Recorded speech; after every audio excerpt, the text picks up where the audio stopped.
Signatures in Mail let us easily or automatically enter a set of information at the end of an email.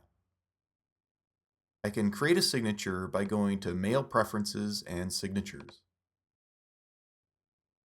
I'm going to make two separate signatures here, one for my iCloud account and one for my Gmail account, which will be for business emails. If needed, you can create multiple signatures for each account or just one for all your accounts. I'm going to start with the iCloud account. So I'll select that account here and then click the Add button. And I'm going to name this iCloud Sig. Mail has already added some basic information here automatically. I'm going to enter my full last name and my phone number. I'm also going to make the text in my name a little larger and bold by using Command plus to change the size and Command B to make it bold.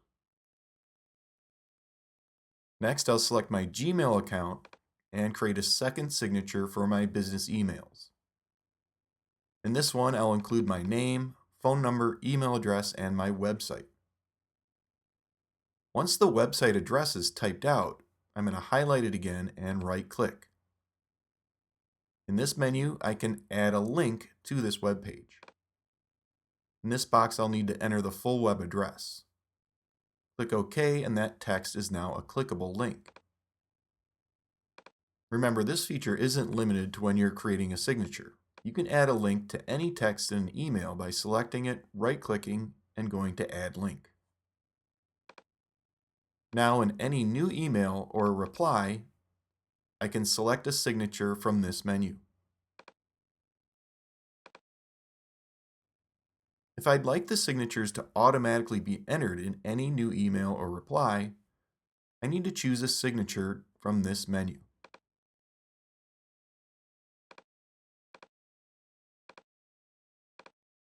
So now when I compose a new email or reply to one from either account, the assigned signature is going to automatically be added.